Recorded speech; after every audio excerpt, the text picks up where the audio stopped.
Hello दोस्तों, नमस्कार। कैसे हैं आप लोग? आशा है कि आप लोग बहुत अच्छे होंगे। चलिए दोस्तों, आज बात करते हैं यूजीसी नेट पेपर फर्स्ट, जिसमें आज का आपका टॉपिक रहेगा teaching aptitude, research aptitude and communication. उसके बाद हम दो वीडियो अलग बनाते हैं अभी, आपका डीआई और मैथमेटिक्स एंड लॉजिकल रीजनिंग। तो दोस्तों, अगर ये आप अच्छे से इसको पूरे टॉपिक को आज समझ जाते हैं, उसके बाद किताब देखते प्रैक्टिस करते हैं, तो काफ़ी चीज़ें आप सीख सकते हैं। पहले शुरुआत करते हैं टीचिंग एप्टीट्यूड क्या है, उसके बाद रिसर्च एप्टीट्यूड का और कम्युनिकेशन। ठीक है, क्योंकि अब देखिए पेपर का समय जो है, अभी काफ़ी लोग कहते हैं जो 16 जून को है, तो क्या ये चेंज हो सकता है? तो दोस्तों, चेंज होने का चांस इसलिए है क्योंकि इसी दिन आपका यूपीएससी और यूजीसी नेट का है, और दोनों अपने आप में एक महान एग्ज़ाम है, बहुत बड़ी एग्ज़ाम है। ऐसा नहीं है कि इनको चेंज करना पड़ेगा, क्योंकि बहुत से स्टूडेंट का ऐसा एक समय होता है, वो भी चाहते हैं कि प्लान बी लेकर के चलना चाहिए लाइफ में। अब बहुत से लोग जो यूपीएससी तैयारी करते हैं वो भी सोचते हैं कम से कम असिस्टेंट प्रोफेसर बनना चाहिए, कुछ और करना चाहिए। चलिए, तो अलग मुद्दा, उस पर एक वीडियो बनाएंगे। पहले हम इस पर बात करते हैं। पहला टॉपिक आज रहेगा आपका टीचिंग एप्टीट्यूड। अब इसको समझते, इसमें है क्या। ये जो लिखा है शिक्षण अभिक्षमता,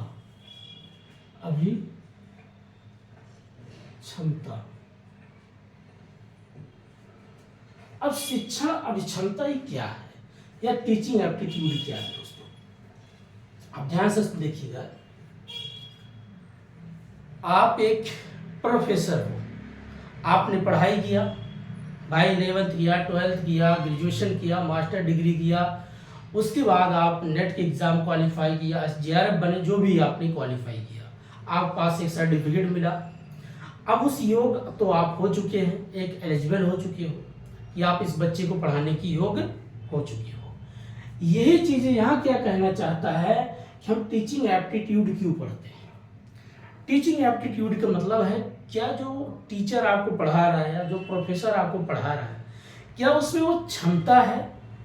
अगर आपका सब्जेक्ट कॉमर्स है या हिस्ट्री है, पॉलिटी है, और जिस सब्जेक्ट में वो मास्टर डिग्री किया, उसके बाद उसमें वो प्रोफेसर है, अगर वो टीचर या प्रोफेसर हम उस सब्जेक्ट में अच्छा निपुण है, अच्छा सक्षम है, और उसमें इतनी क्षमता है कि मुझे वो चीज़ें बता सकता है, उसे बोलते हैं टीचिंग एप्टीट्यूड। अब उस क्या है समझते हैं। यहाँ पर मान लीजिए प्रोफेसर साहब हैं या आपके अध्यापक जी हैं, उनका दायरा बहुत बड़ा है। यहाँ पर काफ़ी विद्यार्थी हैं, स्टूडेंट हैं, सब विद्यार्थी हैं बैठे बेचारे क्लास में। अभी अगर इनको सब कुछ पहले से नॉलेज होता तो इनके पास क्यों आते? इसलिए क्योंकि इनके अंदर एक क्षमता है। किस चीज़ का क्षमता है? टीचिंग का, पढ़ाने का। अब गुरु जी के पास क्या क्या है? इंफॉर्मेशन है,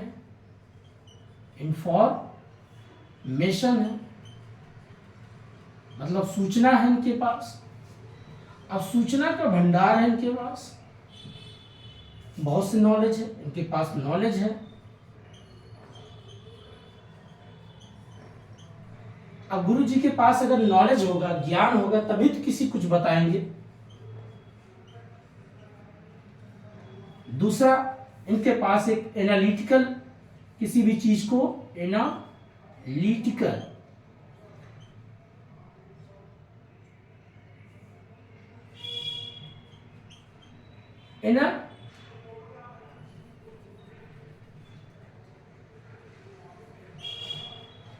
एनालिटिकल मतलब ये एनालिसिस करते हैं, निर्वचन करना, इसको बोलते हैं निर्वचन करना।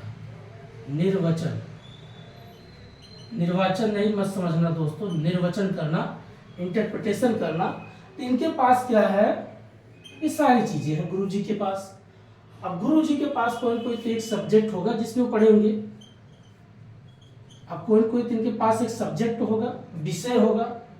अगर इस विषय में गुरु जी बहुत संपन्न है, बहुत पढ़े लिखे हैं, तभी तो आप बता सकेंगे। यही क्या होता है टीचिंग एप्टीट्यूड का बेसिक आधार शुरुआत होता है। अगर कोई पूछे कि टीचिंग का कॉन्सेप्ट क्या है, तो टीचिंग का कॉन्सेप्ट का मतलब है 2 पर्सन का होना बहुत जरूरी है। पहला, एक गुरु का होना और एक शिष्य का होना बहुत जरूरी है।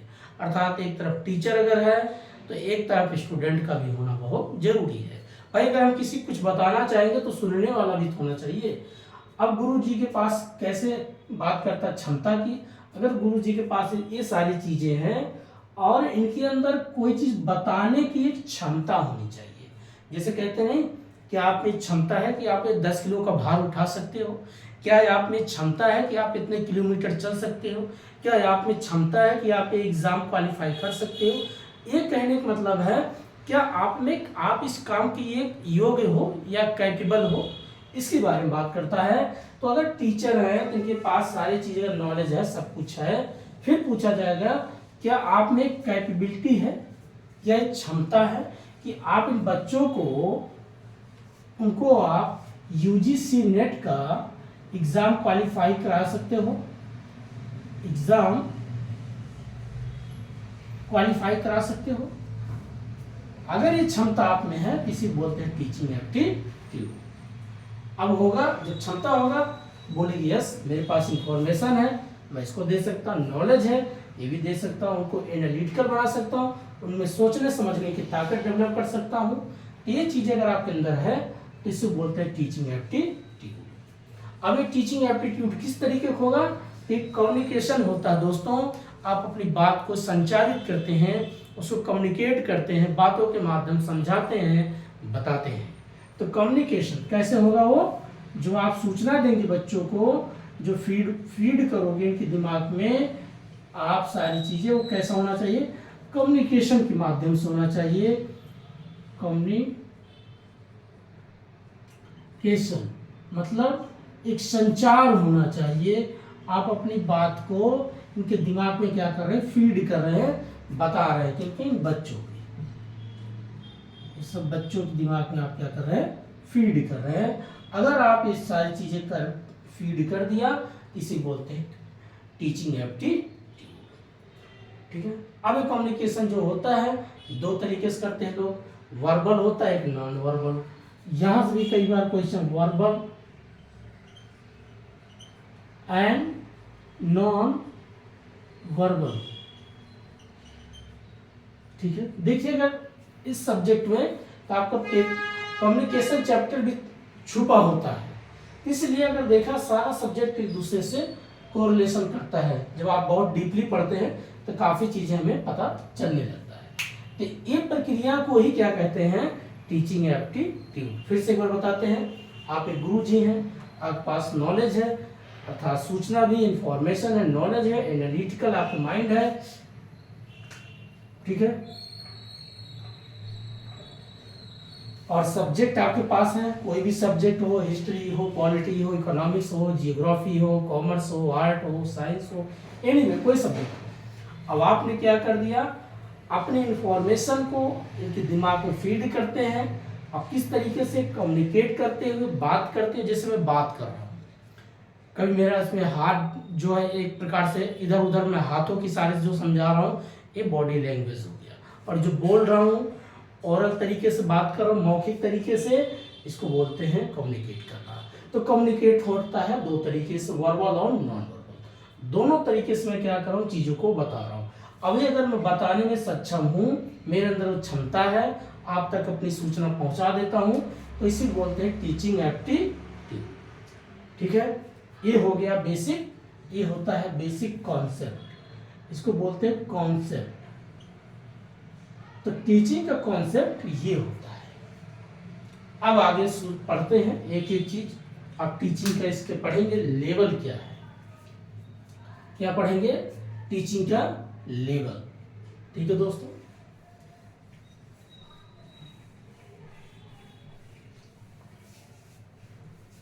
आराम से क्लास पढ़ाएंगे दोस्तों, कोई जल्दबाजी नहीं है।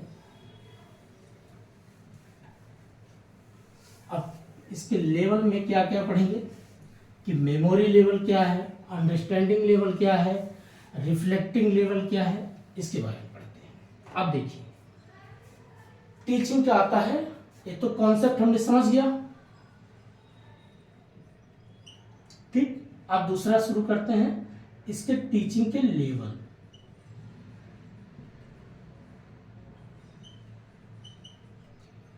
अब टीचिंग के जो लेवल है, सिलेबस खुद जाके देखिएगा, इसके 3 लेवल है दोस्तों। 3 लेवल जी। क्यों इसके लेवल स्तर में बांटा गया?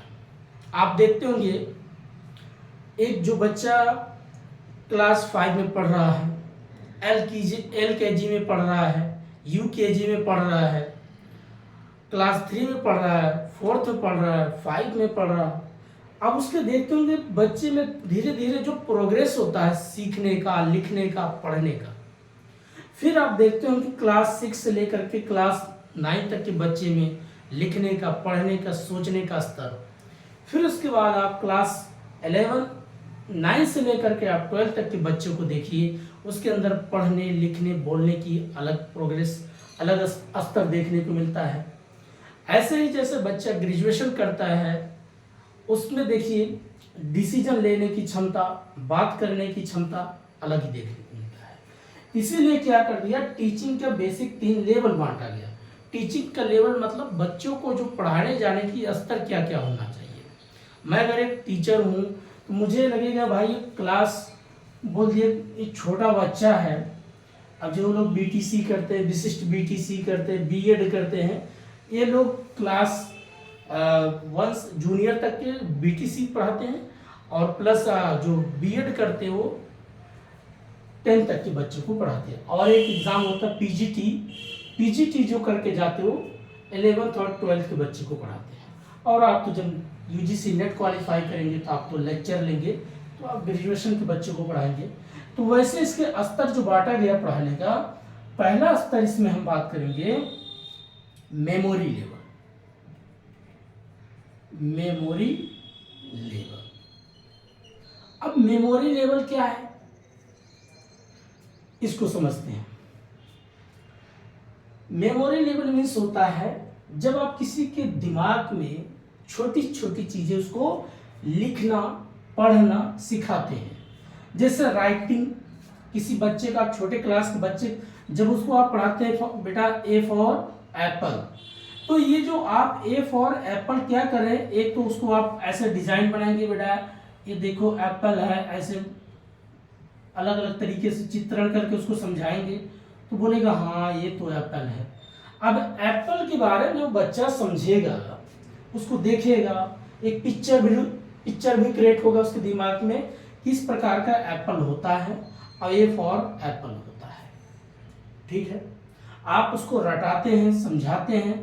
तो ये सारी जो प्रक्रिया कौन से क्लास तक की होती है, क्लास 1 से लेकर के क्लास 5 तक के बच्चे को जो आप पढ़ाते हैं उसको रटाते हैं। क्या क्या कराते हैं, उसको लिखना, पढ़ना, अर्थात राइटिंग और रीडिंग, दोनों जो प्रक्रिया आप कराते हैं उसी को बोलते हैं मेमोरी लेवल। और कौन से क्लास 1 से लेकर के क्लास 5 तक के बच्चे को जब आप पढ़ाते हैं, उसको लिखना सिखाते हैं, तो ये सारी प्रक्रिया क्या बोलते हैं, मेमोरी लेवल। अब इस लेवल के कॉन्सेप्ट किसने दिया था, उनका नाम था हर्बर्ट।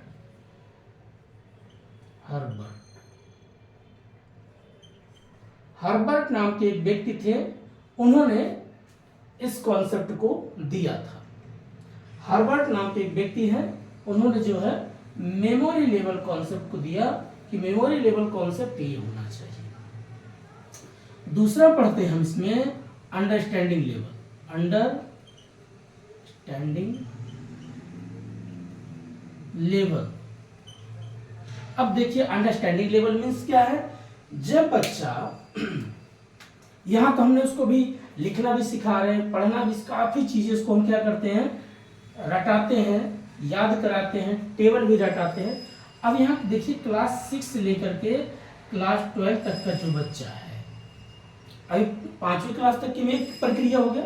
अब क्लास से लेकर के क्लास 6 से क्लास 12 तक बच्चे क्या कर रहे हैं, अब बच्चा यहाँ लिखना भी सीख गया, पढ़ना भी सीख गया। क्या हो गया, लिखना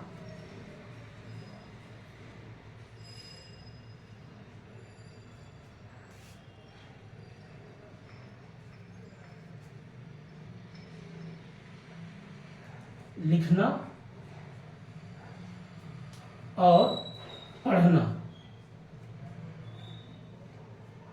तो लिखना और पढ़ना, ये खा ऐसे बना देते हैं, कई लोग कहेंगे खा कैसे लिखते हैं। यहां पर बच्चा राइटिंग और रीडिंग दोनों प्रक्रिया क्या हो गया, सीख गया। अब यहां सिखाया जा रहा था, अब यहां पर वो सीख गया। जब ये बच्चा पढ़ना और लिखना सीख जाता है तो इसको बोलते हैं अंडरस्टैंडिंग लेवल। लेकिन एक और चीज यहां छुपी होती है, इस प्रक्रिया को अगर देखा जाए तो बोलते हैं कहीं पर पैडागोजी। पैडागोजी, अगर क्यों पैडागोजी क्यों कहते हैं मेमोरी लेवल को, क्योंकि यहां भी टीचर जो है स्टूडेंट के साथ हमेशा रहेगा, उससे कभी साथ नहीं छोड़ेगा जब तक बच्चे को पूरा याद नहीं हो जाता। और इस प्रक्रिया का अगर देखा जाए इसको बोलते हैं पैडागोजी, तो एंड्रागोजी। एंड्रागोजी।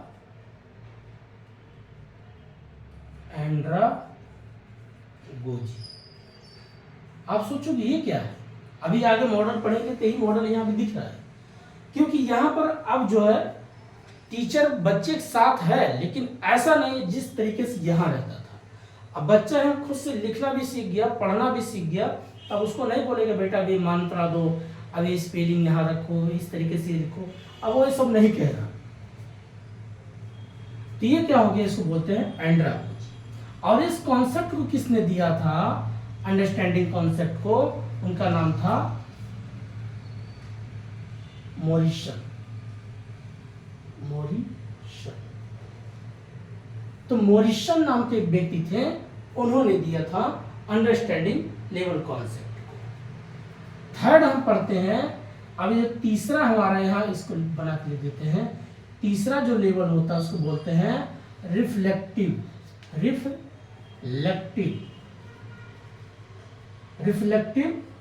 लेवल। अब इसको समझते हैं, रिफ्लेक्टिव लेवल क्या होता है। जब बच्चा, अब यहां से देखिए, बीए कर रहा है, बीकॉम कर रहा है, बीएससी कर रहा है, अब तरह तरह जो कोर्स वो कर रहा है, चलो ये बीए कर लिया, बीकॉम कर लिया, ठीक है। अब उसके अंदर इतनी क्षमता आ गया है कि अब यहाँ पर गुरु जी की उसको आवश्यकता नहीं है कि गुरु जी बार बार मुझे हर एक टॉपिक समझाते रहे। अब बच्चे में इतनी समझ आ गया है कि उसको लाइफ में क्या बनना है, आईएएस बनना है, पीसीएस बनना है, या एसडीएम बनना है, डीएम साहब बनना, वही सी के जो पार्ट होते हैं, या प्रोफेसर बनना है, या इंजीनियर बनना है, किस फील्ड में जाना है। अभी बच्चा खुद से अपना क्या कर रहा है, कोर्स सेलेक्ट कर रहा है कि मुझे साइंस बैकग्राउंड में जाना है, या आर्ट बैकग्राउंड में पढ़ना है, या कॉमर्स फील्ड में जाना, वाणिज्यिक क्षेत्र में जाना है। अब यहाँ क्या कर रहा है, वो अपना खुद से डिसीजन लेता है, इसको बोलते हैं रिफ्लेक्टिव लेवल। अब एक प्रकार से रिफ्लेक्ट कर रहा, उसकी दिमाग की जो है सोचने समझने की ताकत इतना डेवलप हो गया कि खुद से वो डिसीजन लेने के योग हो गया। और इस प्रक्रिया को क्या बोलते हैं, reflective level. Reflective level concept किसने दिया, उनका नाम था हंट नाम के एक व्यक्ति थे, उन्होंने दिया है। तो दोस्तों यहाँ पर पूछता है कभी काल, हार्वर्ड ने क्या कौन सा कॉन्सेप्ट दिया, अंडरस्टैंडिंग कॉन्सेप्ट किसने दिया, और हंट ने कौन सा कॉन्सेप्ट दिया, तो मैचिंग करने क्वेश्चन आ सकता है, इस चीज को नोट करते रहना। दूसरा उसके बाद देखिए, जब यहाँ पर देखिए रिफ्लेक्टिव लेवल में और क्या पढ़ते हैं, यहाँ पर एक चीज और छुपा होता है, इसको बोलते हैं हेटागोजी। अब सोचोगे हेटागोजी मीन्स क्या है। जो हेटागोजी मीन्स होता है जहां पर गुरु जी की आवश्यकता नहीं है, कहीं 2% 10% 2% के बीच में थोड़ा सा जरूरत पड़ता है बस, और हमें गुरु जी की आवश्यकता नहीं है। कभी कभार कुछ छोटी मोटी चीज के लिए जरूरत पड़ सकता है, लेकिन यहाँ देखिए गुरु जी हमेशा साथ में है, यहाँ भी गुरु जी साथ में है, लेकिन थोड़ा सा डिस्टेंस हो गया, अब बस क्लास में आते हैं, कोई टॉपिक पढ़ाया, उसके बाद चले जाते हैं। यहाँ पर गुरुजी लेक्चर लिए, पढ़ा दिए, उससे कोई मतलब नहीं, आपको आगे क्या करना है, क्या डिसीजन लेना है, क्या बनना है, आपका स्वयं का विचार होना चाहिए। कभी काल गुरुजी थोड़ा अनुभवी होते हैं, कुछ जैसे BBA है, BCA, BCom है, MBA है, CMA है, CS है, कैट है, मैट है, तरह तरह कुछ ऐसे क्लास में इंफॉर्मेशन देते रहते हैं, तो उस इंफॉर्मेशन से थोड़ा वही 10% 2% काम कर जाता है कि हाँ इस फील्ड में हमें काम करना चाहिए, पढ़ाई करना चाहिए। तो ये बेसिक आपका हो गया टीचिंग का बेसिक लेवल। ठीक है दोस्तों, हमने क्या क्या पढ़ा? मेमोरी लेवल, अंडरस्टैंडिंग लेवल और reflective level. Memory level means होता है जब क्लास 1 से क्लास 5 तक के बच्चे को आप लिखना पढ़ना सब कुछ सिखाते हैं, चाहे उसको स्लेट होता है, स्लेट वगैरह पे आप लिखते हैं बच्चों को। एक अंडरस्टैंडिंग लेवल में होता है, अब कलम कापी का प्रयोग कर रहा बच्चा, वहाँ लिखना पढ़ना दोनों सीख गया है, अब इसको बोलते हैं एंड्रागोजी भी। और अगला आता है reflective level. Reflective level concept किसने दिया? हंट ने। और जैसे आप बच्चा BA कर लिया, BCom कर लिया, उसके बाद इसको बोलते हैं प्रकार से हैटागोजी। ठीक है, ये हो गया लेवल। अब बात करते हैं नेक्स्ट।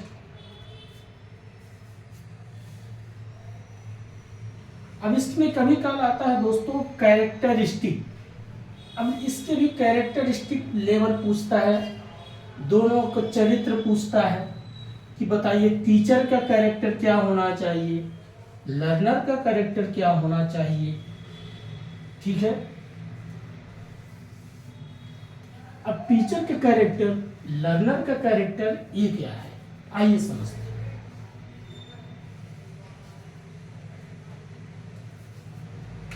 अब कैरेक्टर मीन्स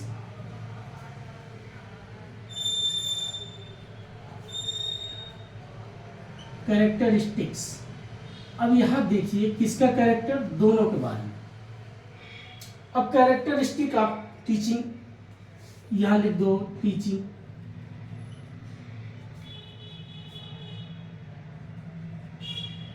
अब ध्यान से देखिए, इसमें टीचिंग कैरेक्टर दो लोग को पढ़ते हैं। एक होता है आपका लर्नर का, और दूसरा आपका होता है टीचर। अब दोनों के बारे में हम समझते हैं। एक लर्नर का क्या कैरेक्टर होना चाहिए और एक टीचर का कैरेक्टर क्या होना चाहिए। टीचर अगर अपने सब्जेक्ट को, जो सब्जेक्ट है, अच्छा सा अपना होमवर्क करता है, प्रैक्टिस करता है, तब जाके बच्चे को पढ़ाता है, तो टीचर का क्या होना चाहिए, इसका एक लेक्चर होता है, लेक्चर मेथड होता है, अपना लेक्चर लेगा, अपने टाइम का पंक्चुअल होगा, अपना होमवर्क करेगा, हर एक तरीके से क्या करता है, बच्चे को पढ़ाता है।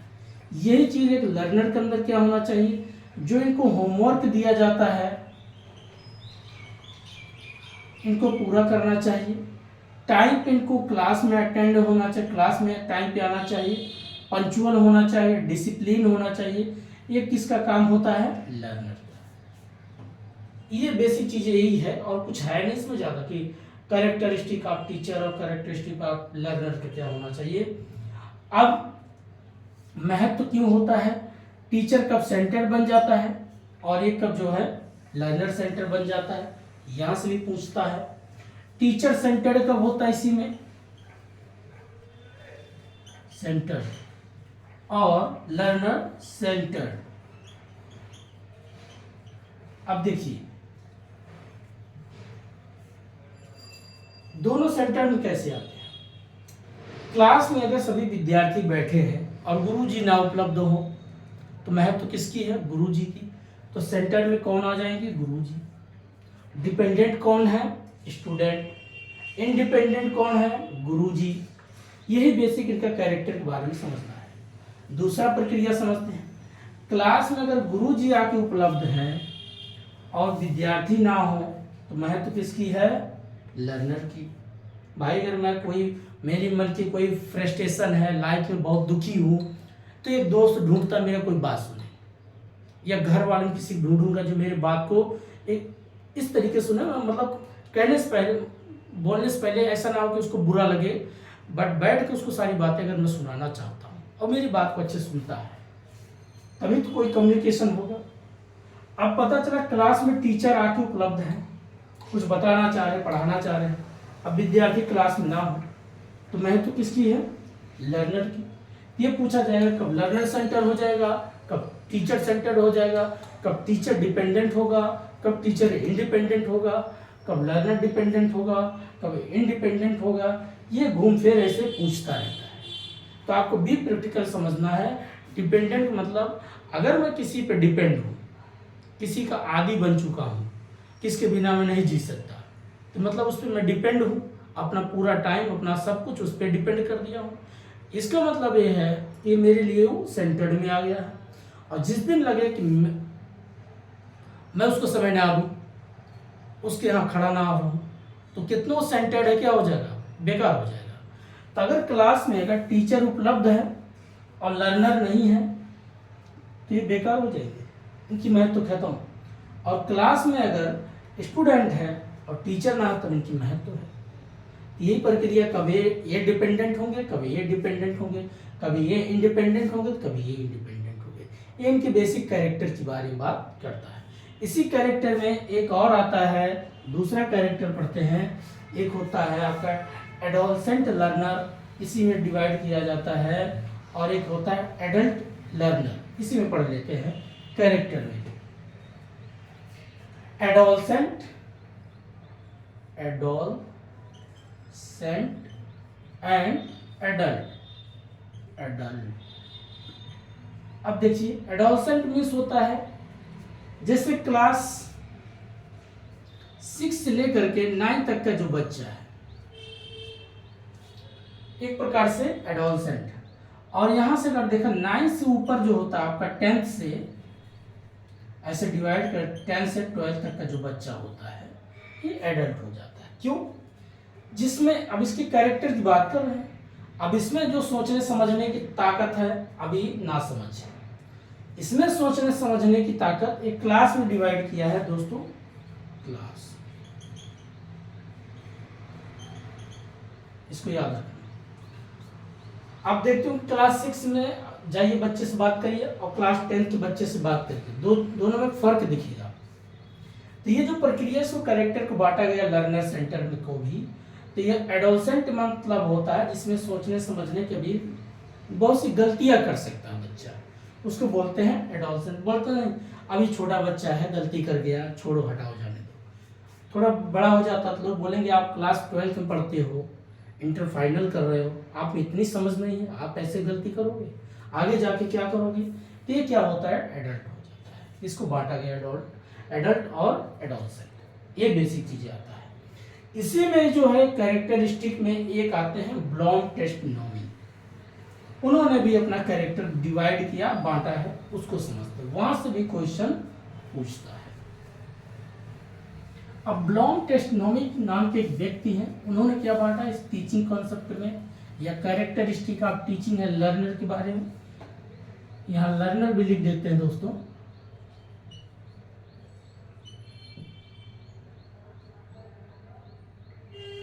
ठीक है, अब इसमें एक आते हैं ब्लॉम टेस्टोनॉमी, ब्लॉम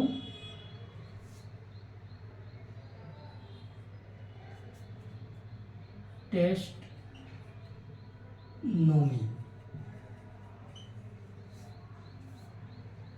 तो ब्लॉम टेस्टोनॉमी क्या बोलते हैं? इन्होंने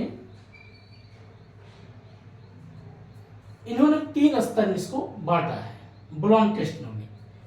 ठीक है, एक मिनट दोस्तों, 1 मिनट।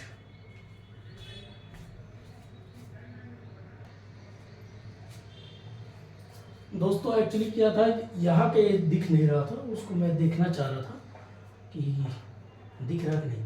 तो चलिए, ब्लॉम टेस्टोनॉमी ने इनको बेसिक जो है 3 भागों में इसको बांटा है। पहला इसमें आपका आता है आपका हेड। हेड मीन्स जो आपका सिर है, दिमाग है, इसके बारे में बात करता है। दूसरा आपका होता है हार्ट, मतलब आपका हृदय। और अगला आता है आपका हैंड। तो हार्ट मीन्स आपका हृदय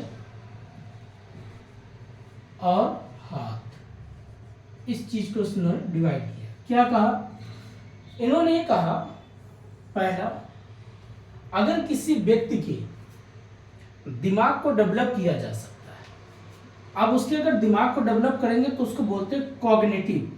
कॉग्निटिव, अब कॉग्निटिव मीन्स उसमें थिंकिंग पावर आ जाती है, सोचने समझने की ताकत आ जाती है। तो बोले कि उन्होंने अगर किसी को दिमाग डेवलप कर दिया गया, पढ़ाई लिखाई कर लिया, अच्छी बात है।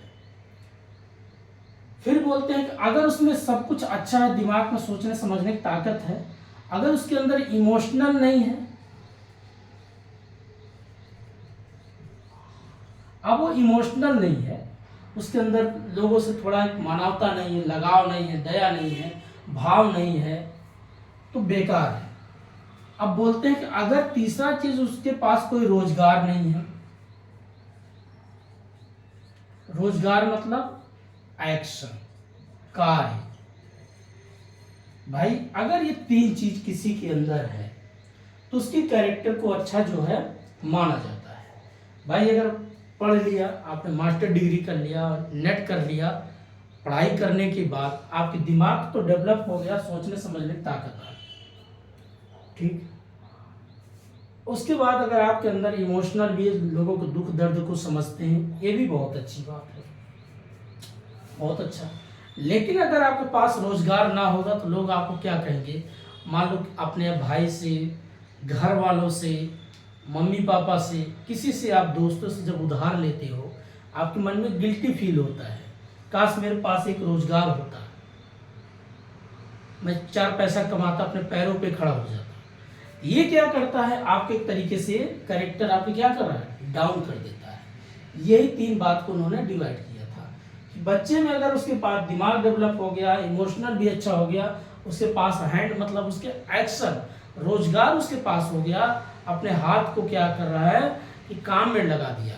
भाई वो टाइपिंग कर रहा है, राइटिंग कर रहा है, पढ़ा रहा है, कुछ भी कर करके, या कारपेंटर के ही काम कर लिया, कम से कम अपने पैर पे तो खड़ा हो गया। खड़ा होने का मतलब ये नहीं पैर पे खड़ा, मतलब रोजगार तो उसके पास हो गया।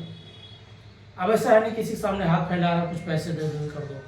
अगर ये चीजें उसके पास नहीं है तो समझो बेकार हो गया बेचारा, उसकी जिंदगी खराब। आज हमारा देश, जो लोग कहते हैं बेरोजगारी, यही कारण है। सब कुछ है उसके पास, अपना दुख भरी कहानी लेकर के दूसरों को सुन भी लेगा, अपना सुना भी देगा, ये भी चल जाए। लेकिन आजकल ये भी खत्म हो रहा है। लोग आजकल नौटंकीबाज हो गए, झूठी कहानी लेके बैठे होते हैं, एक दूसरे को उल्लू बनाते हैं। उल्लू इसलिए बनाते हैं, किसी घर में इतना तकलीफ, जो आदमी, एक चीज लाइफ में याद रखना दोस्तों, मैं लाइफ का अनुभव बता रहा हूँ, जो लोगों को देखा और मैं भी खुद देखा। जो लोग बोलते हैं कि मेरे घर में बहुत तकलीफ है, ऐसे लोग वहाँ झूठे होते हैं। घर में अगर तकलीफ होती है तो यहाँ क्यों बैठे हो, उस तकलीफ को सॉल्व करो। ऐसे लोग वहाँ झूठा होते हैं। तो लेकिन यहाँ बोला गया, अगर आप समाज में हो, दूसरे दुख दर्द अगर नहीं समझोगे, आपके अंदर इमोशनल नहीं होगा, तो आपके अंदर इंसानियत खत्म हो जाएगा। इंसानियत खत्म हो जाएगा। किसी व्यक्ति का एक्सीडेंट से चोट लगा है, गिरा पड़ा है, तो आप उसको छोड़ोगे नहीं, ना उससे पूछोगे आप जिंदा हो मर गए हो। इसलिए बोला गया कि ये भी जरूरी है। हो सकता है आपके वजह से किसी की जान बच सकती है, इसलिए इमोशनल होना बहुत जरूरी है। अगर इमोशनल खत्म तो इंसान, इसीलिए आप देखिए हर एक इंसान परेशान है। भाई मेरा कोई बात नहीं, अरे क्यों सुने? आपने कभी किसी सुना? आपको तो लग गया बस मेरे पास रोजगार आ गया, पैसा आ गया, नौकरी आ गया, अब तो मैं दुनिया का सबसे बड़ा 30 मार खान बन गया। यही जो प्रक्रिया हो रही है दोस्तों, इसीलिए देखिए आपको हर एक टॉपिक के अंदर कोई न कोई रहस्य, कोई न कोई ऐसी चीजें छुपी है जो आपके जीवन को बेहतर कर सकता है। तो आपके पास दिमाग, अब मान लीजिए आपके पास रोजगार मोटा महीन मिल गया, लेकिन आपके पास इमोशनल ही ना हो तब भी बेकार हो, और सब कुछ हो, हेड भी है, हार्ट भी, लेकिन दिमाग में ना हो, दिमाग मतलब सोचने समझने की ताकत ना हो, खूब पैसा कमा रहे हैं, कोई एक आदमी आता है बोलता है आपको, जैसे आजकल देखिए क्या चलता है, आइए भैया मार्केट में इन्वेस्टमेंट करते हैं, LIC करवा लो, आपने पैसा लगा दिया। आइए म्यूचुअल फंड में पैसा लगा देते हैं, म्यूचुअल फंड में आप पैसा लगा दिए, अब आपने पैसा लगाया नहीं कि आपका गायब कर दिया।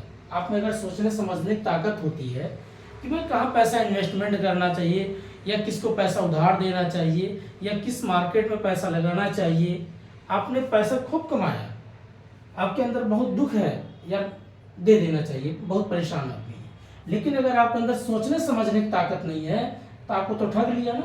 आपकी 10 साल 20 साल की जो मेहनत की पैसा कमाई था वो तो पूरा ठग के लेके चला गया, आपको उल्लू बना दिया। आया 2 आंसू बहाया, वही है कि वो आंसू बहाते रह गए, हम तो पूरा डब में नहा के चल दिए, तो वही वाला कहानी हो गया। ये बेचारे के आए तो लुट गए। इसीलिए तीनों चीज़ होना बहुत ज़रूरी है, दिमाग भी होना ज़रूरी है, हार्ट भी होना बहुत ज़रूरी है, हैंड भी। इसका मतलब सोचने की ताकत भी हो, सही क्या है गलत क्या है। कोई आपसे नाराज़ है, होने दो भाई, क्या कर लेगा, ठीक है, ठीक होगा तो आएगा, अपना होगा तो आएगा, नहीं तो नहीं आएगा, क्यों उसके चक्कर में परेशान हो रहे हो। दूसरा है आपके पास अगर एक्शन नहीं है, काम नहीं है, रोजगार नहीं है, तो आप बेरोजगार हो, घर पे परिवार पे आप बोझ बने हो, ऐसा महसूस होगा, आप डिप्रेशन के शिकार हो जाओगे। तो ये सारी चीज़ें तभी बोला गया कि कैरेक्टर को बांटा गया, क्या क्या चीज़ें होना चाहिए। तो दिमाग, सोचने की ताकत, हार्ट हृदय, लोगों का दुख दर्द भी सुनना बहुत ज़रूरी है, हैंड मतलब रोजगार भी होना चाहिए। अब मैंने बहुत से लोगों को देखा है, 2 चीज़ में लोग, हर एक फील्ड में लोग परेशान हैं दोस्तों, ऐसी बात नहीं है। रोजगार तो कहीं कोई मोटा छोटा कहीं कहीं मिल जाता है, ऐसी बात नहीं है। ऑर्गेनाइजेशन सेक्टर या अनऑर्गेनाइजेशन सेक्टर में, किसी न किसी संगठित असंगठित सेक्टर में आपको रोजगार मिल ही जाएगा। पैसा तो कमा लोगे, लेकिन आजकल लोग अपने घर परिवार भाई बहन रिश्तेदार से परेशान क्या है कि वो उनकी कोई बातें सुनता नहीं। अरे भैया कोई अब सुनने का टाइम नहीं है। तो ये था, हमने बात किया लॉन्ग टेस्ट नॉमी। अगला बात करते हैं, अब नेक्स्ट आता है इसमें आपका, काफी लंबा वीडियो हो जा रहा होगा दोस्तों, बट कोई बात नहीं, चीजें बारीकी से बड़ी गहराई तक बताएंगे। पढ़ाई का मतलब है, जब तक डीपली ना समझो पढ़ाई क्या है, ठीक है। अब नेक्स्ट बात करते हैं, इसके मेथड आता है। अब इसके methods, Vidhi, methods of teaching या टीचिंग ऑफ मेथड।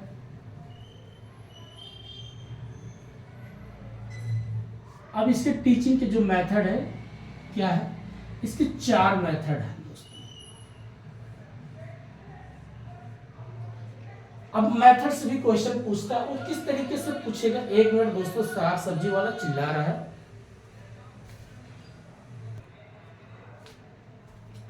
चलिए दोस्तों, क्या किया जाए। अब मेथड्स ऑफ टीचिंग में हमें क्या क्या पढ़ना होता है।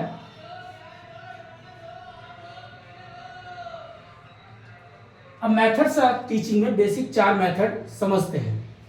पहला आता आपका offline method, offline method.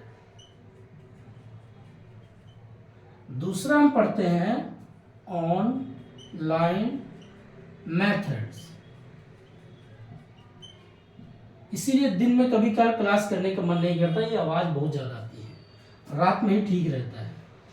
Methods of online. और उसके बाद आता है teacher centred method, teacher centred method. उसके बाद अगला आपका आता है लर्नर सेंटर्ड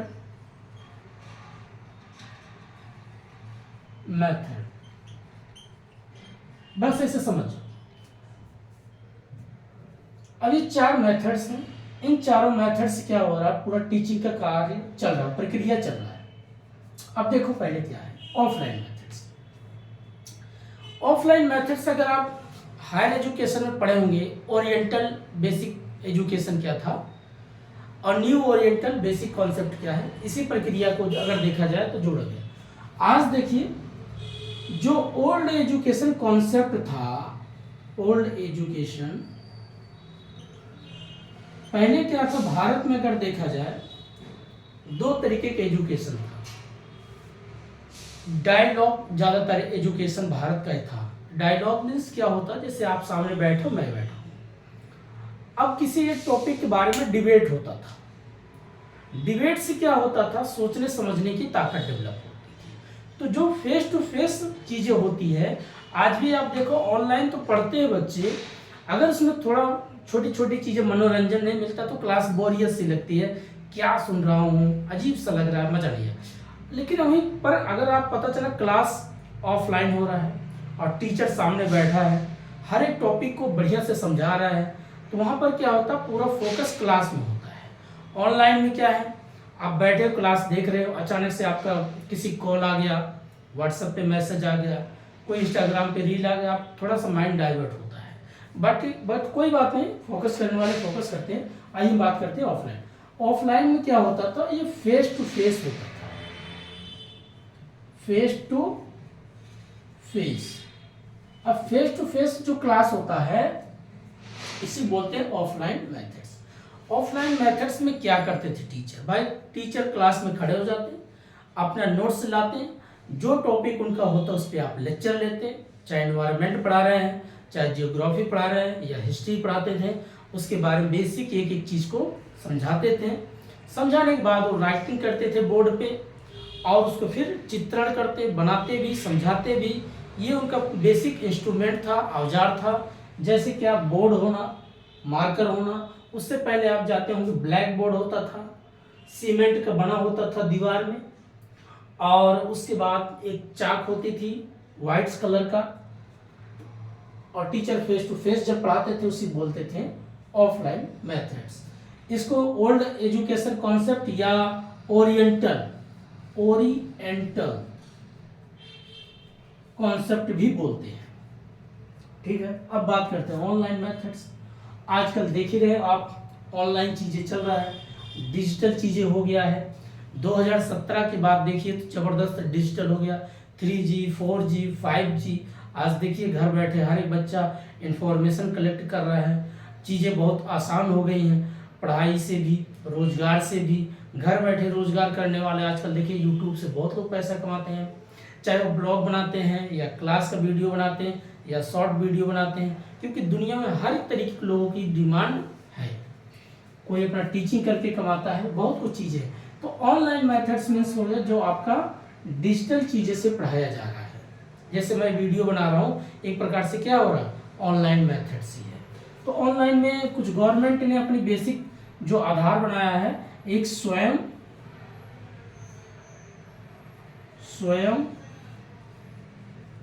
और एक स्वयं प्रभा,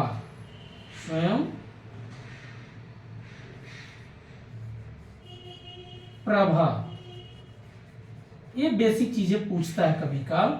और एक जुड़ा है MOOCs, massive open online course. ये बेसिक चीजें यहाँ से कभी काल पूछता है कि ऑनलाइन मेथड्स में गवर्नमेंट ने क्या चलाया था, एक स्वयं प्रभा और मोक्स। ये क्या था, 2017 में इसको लाया गया था।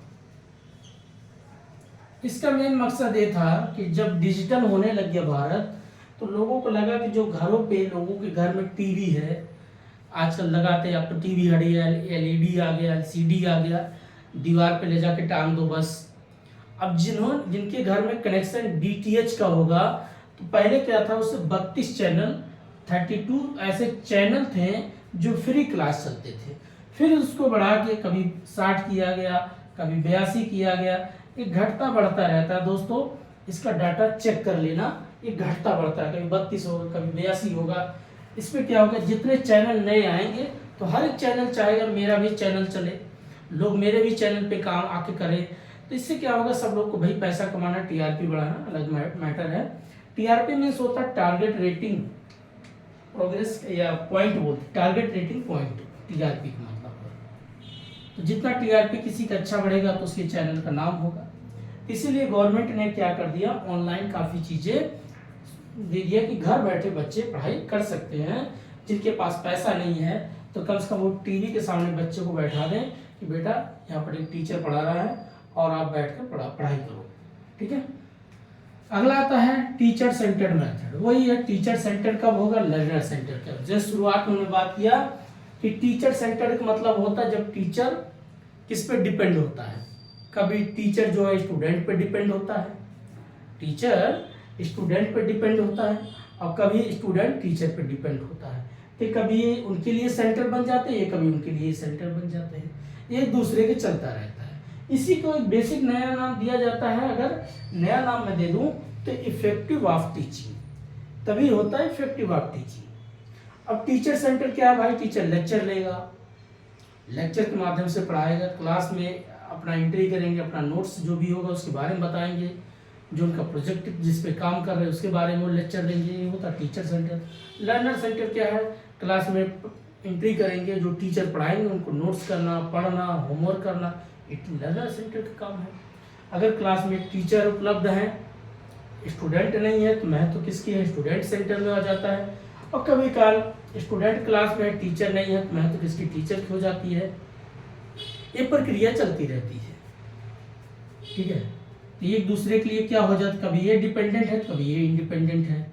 और अगर दोनों को जोड़ दिया जाए तो इसको बोलते हैं इफेक्टिव ऑफ, प्रभावित इफेक्टिव प्रभावित अभिक्षमता, इसको हिंदी में बोलते हैं अभिक्षमता। ये बेसिक चीजें होता है। अर्थात प्रभावित मतलब क्या होता है भाई? अगर मैं कुछ बात कह रहा हूं, मेरे सामने कोई सुनने वाला व्यक्ति है, तभी तो कोई बात हो सकता है। इसीलिए इसको एक मैं नया नाम दे दिया, प्रभावित ऑफ, अर्थात अभिक्षमता, इफेक्टिव ऑफ टीचिंग या अफेक्टिव एप्टीट्यूड, एक प्रकार से इसको बोलते हैं। तो ये कोई बहुत बड़ी चीज नहीं थी, छोटी चीज थी बस। ये होता 4 मेथड। क्वेश्चन पूछने का टीचर मेथड या मेथड्स कितने हैं? ऑनलाइन में कौन सा चीज आता है? स्वयं दे देगा, स्वयं प्रभा दे देगा, मॉक्स दे देगा। मॉक्स भी एक प्रकार का मैसिव ओपन ऑनलाइन कोर्स है। ये पूरा डिजिटल चीजें आजकल जैसे खान स्टडी ग्रुप है, बड़े बड़े जो आजकल संस्थाएं हैं, तो मॉक्स के चैनल के माध्यम भी पढ़ाते हैं हायर स्टडी वगैरह के लिए, उच्च शिक्षा के लिए। तो ये चीजें हो गया मेथड्स। अब हम पढ़ते हैं इसके मॉडल ऑफ टीचिंग। क्लास बहुत स्लो है, तो क्या हुआ दोस्तों, अच्छे से समझो।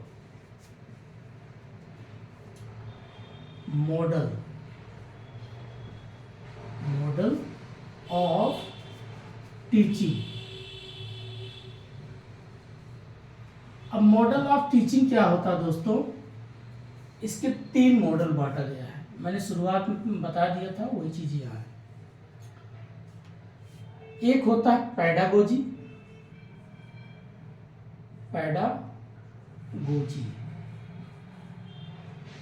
एक होता आपका एंड्रागोजी,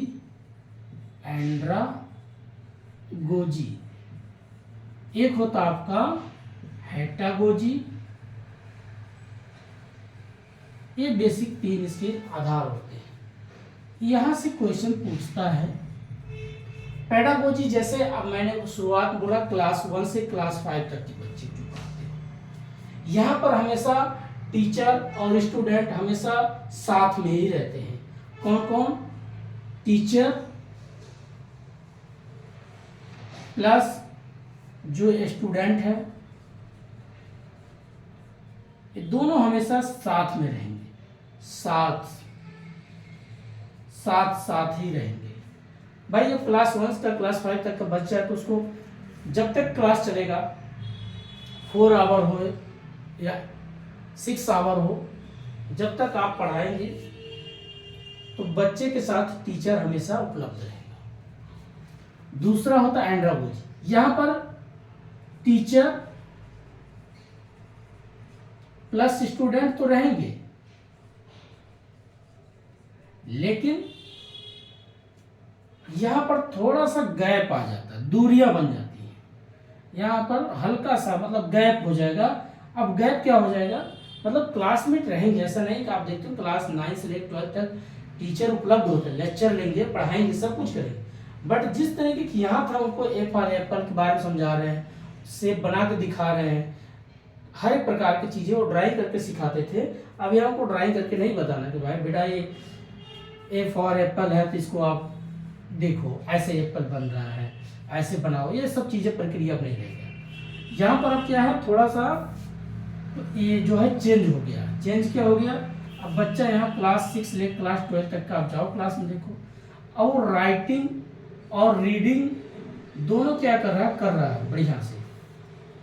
यहाँ पर क्या हो जाता है, एंड्रागोजी हो, इसको बोलते हैं एंड्रागोजी, अर्थात ये थोड़ा सा डिस्टेंस हो जाता है।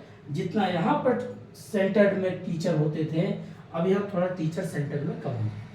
ये क्या होता है हेडागोजी, जब बच्चा बीए करता है, बीकॉम करता है, अब यहाँ पर टीचर की आवश्यकता बिल्कुल नहीं है, बट हाँ 10% इनकी ज़रूरत पड़ती है। यहाँ पर अगर देखा जाए तो 60% टीचर की ज़रूरत पड़ता है, और यहाँ पर तो 100% पड़ता है। ऐसे आप परसेंटेज तरीके से डिवाइड कर दो। 10% क्या भाई, कोई इन्फॉर्मेशन गुरुजी आते हैं, गुरुजी ने कोई नया इन्फॉर्मेशन दे दिया कि इस साल एक नया कोर्स है, इसके बारे में बता रहे हैं, तो बच्चे क्या करते हैं, थोड़ा सा क्यूरियोसिटी होता है मन में जानकारी रखने के लिए, तो गुरुजी से कुछ नया चीज़ सीख लेते हैं। बट अब ये नहीं है कि क्लास में आके उनको लिखना पढ़ना ही बताएंगे, अब खुद से घर बैठे स्टडी कर लिए, जाके पेपर दे दिए, पास हो गए। ये होता है आपका हेडागोजी। तो पेडागोजी, एंड्रागोजी और हेटागोजी, ये बेसिक 3 कॉन्सेप्ट होता है। ठीक है, ये होता मॉडल ऑफ टीचिंग, और इसमें कुछ ज़्यादा है नहीं, बट आपको याद रखना चाहिए कि 3 कौन कौन सा है, पेडागोजी और एंड्रागोजी और हेटागोजी। अगला बात करते हैं प्रिंसिपल ऑफ टीचिंग। कौन सा, प्रिंसिपल ऑफ टीचिंग।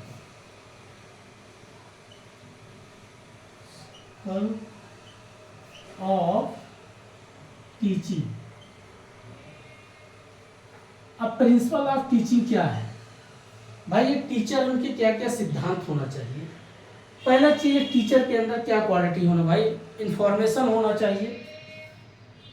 पहला इंफॉर्मेशन हो, आप पता चला कोई टॉपिक पढ़ाने जा रहे हो तो उसके बारे में पता होना चाहिए। अपने सब्जेक्ट के प्रति नॉलेज हो, आपका माइंड इतना एनालिटिकल होना चाहिए, आपके अंदर इतनी कि विजडम भी होनी चाहिए,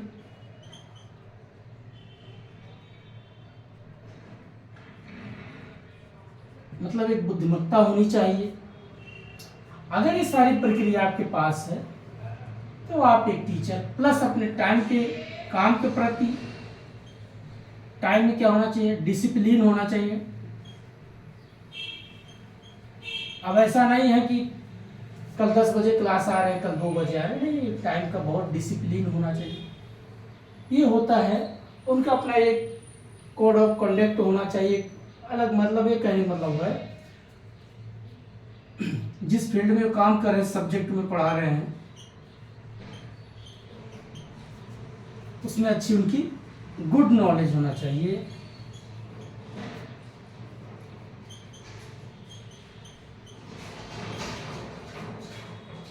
ठीक है, इस तरीके का अगर उनके अंदर चीजें हैं तो उसी बोलते हैं प्रिंसिपल ऑफ टीचिंग। एक टीचर के क्या क्या सिद्धांत हो, उनका अपना एक ड्रेस होना चाहिए। अब ड्रेस मतलब क्या है भाई, पहनावा होना चाहिए। ये नहीं गुरुजी टी शर्ट में आ गए, कल अगले दिन पता चला बेल बॉटम में घूम रहे हैं पहन के, अमिताभ बच्चन के स्टाइल में बाल उखाड़ के, ऐसा नहीं। एक टीचर जो प्रॉपर ड्रेस है उसमें रहना चाहिए, एक मैसेज देता है। ये पूरा टीचिंग के एक सिद्धांत के बारे में बात करता है। ठीक है दोस्तों, सॉरी दोस्तों, अगला बात करते हैं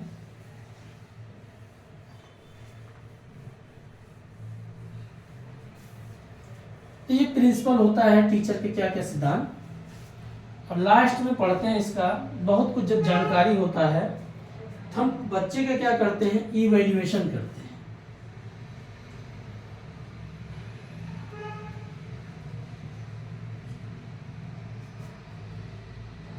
अब इवैल्यूएशन करते हैं, मूल्यांकन करते हैं, इवैल्यूएशन ऑफ टीचिंग।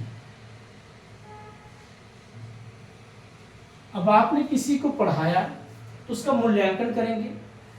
आपने अगर पढ़ाई किया तो आप मूल्यांकन अपने आप में करेंगे, क्या मैंने जो मेरे सिलेबस में कोर्स है क्या उस सिलेबस के अकॉर्डिंग मैं पढ़ाई कर रहा हूँ या नहीं कर रहा हूँ।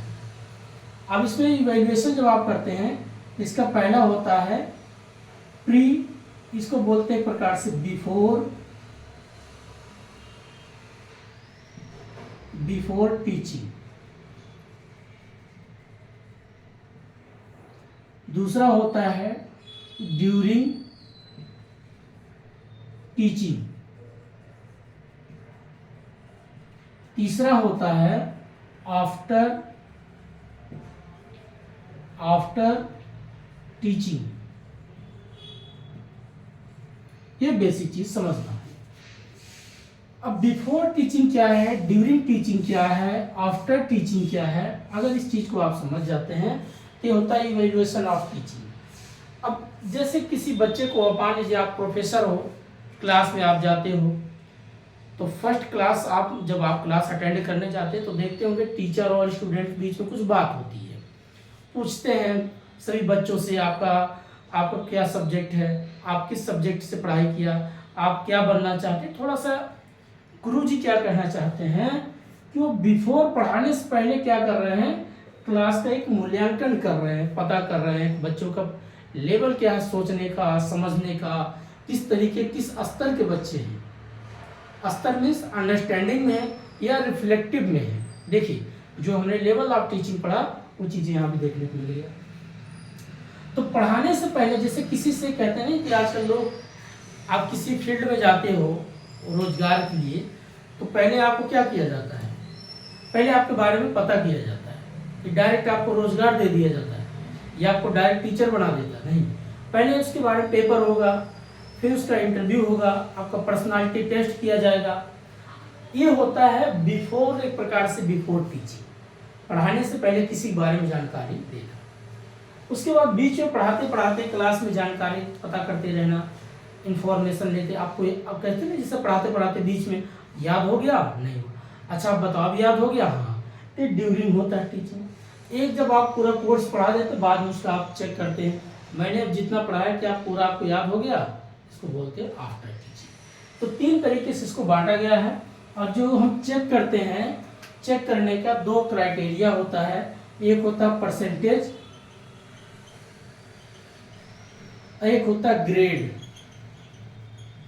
अब परसेंटेज में जैसे आपको दे देंगे 40%, 60%, 90%, इस तरीके की बात करता है। ग्रेड में होता है A grade, B grade, C grade, D grade, इस प्रकार से उसको हम डिवाइड करते हैं। अब पढ़ाने से पहले अगर हमें पता चला इस क्लास में बच्चे काफ़ी इंटेलिजेंट हैं, तो हमें लगेगा 60% की एवरेज है, ये तो सब बच्चे अच्छे खासे पढ़े होंगे। अब पता चला पढ़ाने से पहले पता चला उनका लेवल कम है, तो हमें लगेगा वो 60%, 40% के बच्चे हैं। तो ये प्रकार से सी और डी ग्रेड में बच्चे आते हैं। अगर ग्रेड में देखें तो सी डी में, अब अगर ग्रेड से चेक करें तो अरे भाई ये तो A1 क्लास के बच्चे हैं, इनसे थोड़ा लेवल और अच्छा हमें तैयारी करके आना पड़ेगा। इसीलिए कहते हैं कि इसके बारे में देखिए समझिए, जैसे कभी काल होता है सब बच्चे का मेमोरी सोचने समझने की अलग अलग होती है, क्योंकि जिस माहौल में बच्चा पला होता है उसी माहौल के तरीके से बात करता है। अब जिसके घर में सुबह से शाम तक का hello, how are you, good morning, how, अब दुनिया भर के उसको रोज को 2 नया वर्ड मिल रहा है, तो भाई बच्चा वही बात करेगा। अब जिस बच्चे को सुबह से मिल रहा है, गांव देहात का बच्चा है, उठ जा सुबह काम पे जा, और नहीं जाएगा पैर तोड़ देंगे। अब बताइए उसका माहौल, उसके माहौल में फर्क होगा ना। यही क्या होता है, माहौल के हिसाब से लेवल स्तर हो जाता है। इसलिए वो बच्चा क्या किया जाता है, जब आप देखते हैं गांव गिराव का जो बच्चा होता है शहर में पढ़ने आता है, ऐसा नहीं कि उसमें क्षमता नहीं है, दोस्तों मैं भी गांव से ही हूँ। तो कहने का मतलब क्या है कि जब बच्चा शहर में आता है तो काफ़ी चीज़ें वो फेस करता है, वहाँ की भाषा, वहाँ का रहन सहन, खान पान, बहुत कुछ चीज़ें लाइफ का एक अलग पार्ट होता है। जैसे होता है बुकिंग कीपिंग नॉलेज, एक किताबी कीड़ा नॉलेज, एक होता है बिहेवियर नॉलेज या सोशल नॉलेज। तो अब जो सीखते हैं ये सोशल नॉलेज है, बिहेवियर नॉलेज है, यही जीवन काम देता है। किताबी क्या होता है, हमें जीवन में रोजी रोटी दे सकता है, बहुत कुछ इन्फॉर्मेशन दे सकता है, लेकिन समाज ही हमको आगे बढ़ा सकता है, वही हमें पीछे ला सकता है। तो ये कहने का मतलब ये था कि पढ़ाने से पहले जब आप किसी के बारे में अध्ययन करते हैं, अध्ययन इसीलिए बोला गया कि भाई शहर के बच्चे अगर पता हो 60, गांव का है 40, तो इससे पता चला हमें किस लेवल में बच्चों को पढ़ाना है। पता चला किसी बच्चे का एवरेज 40% है, आप उसको 60% के एवरेज में पढ़ा रहे हो, उसको बेसिक चीज़ें नहीं पता है, और उसको बिल्कुल नहीं पता टीचिंग क्या है, आप उसको डायरेक्ट जो अलग अलग कॉन्सेप्ट बताए जा रहे हो, तो उसका सब दिमाग से बाउंस कर जाएगा। इसीलिए क्या होता है, बिफोर टीचिंग, पढ़ाने से पहले चेक करना। फिर होता है ड्यूरिंग टीचिंग। कभी कभार जब क्लास में आप पढ़ाते रहते हैं तो उसमें बीच बीच में आप क्वेश्चन पुटअप करते हैं कि आप याद हो गया कि नहीं हुआ, इसको बोलते हैं ड्यूरिंग टीचिंग। और एक लास्ट में होता है जब पूरा आपका कोर्स पढ़ा देते हैं तो उसका आप टेस्ट लेते हैं, मॉक टेस्ट कराते हैं कि अब बच्चे का लेवल कहाँ है। अगर लेवल फिर चेक करेंगे कि बच्चा पहले 40 था, चलो 60% आया, तो इसका मतलब ये है कि 20% बच्चे ने अपने आप को इम्प्रूवमेंट किया। इसको बोलते हैं आफ्टर टीचिंग। इसी को बोलते हैं इवैल्यूएशन ऑफ टीचिंग। आप जब इवैल्यूएशन आप करते हैं तो एक परसेंटेज के बेस पे होता है और एक ग्रेड के बेस पे होता है। जैसे लोग आप देखते होंगे, कुछ लोग ग्रेड पाते हैं, मैं A+ ग्रेड पाया हूँ, तो दूसरा बोलेगा भाई मैं तो 70% पाया हूँ। तो ये परसेंटेज का नंबर में दिखाया जाएगा और ग्रेड का पूरा अल्फा बीटा एक प्रकार से ABCD इस तरीके से दिखाया जाता है। बस उसके बाद एक टॉपिक किसी और छुपा होता है, ऐसे बात कर देता है ICT support material. Teaching ICT support material का क्या योगदान है आज के प्रेजेंट टाइम में देखा जाए तो बहुत ज़्यादा इसका योगदान है दोस्तों। क्योंकि अगर आपको टीचिंग में काम करना है या टीचिंग में पढ़ाना है तो आज डिजिटल चीज़ें हमारे लिए बहुत आसान हो गया है, बट थोड़ा सा उसमें परिश्रम करना पड़ता है, कुछ फंक्शन को समझना पड़ता है, कैसे इसकी एडिटिंग किया जाता है, कैसे PPT बनाया जा सकता है, सिनॉप्सिस कैसे तैयार किया जाए, बेसिक चीज़ें हम क्या करते हैं थोड़ा कंप्यूटर में सीखते हैं। तो बस ये था आप आज का टीचिंग एप्टीट्यूड में। अब जाइएगा बेसिक क्वेश्चन खाइए और जो जो आपको इसमें मिलता होगा उसको पढ़िएगा। पहले जाके किताब पढ़िएगा, इसको देखने के बाद किताब पढ़िए, फिर उसके बाद क्वेश्चन पढ़िए, तो चीज़ें आसान हो जाती हैं। तो बस आज इतना ही है। अभी फिर थोड़ी देर बाद दूसरा वीडियो अपलोड करेंगे, आपका आएगा रिसर्च एप्टीट्यूड, फिर उसके बाद तीसरा कम्युनिकेशन। तो आज पूरा दिन यही चलेगा दोस्तों। तब तक के लिए नमस्कार, जय हिंद।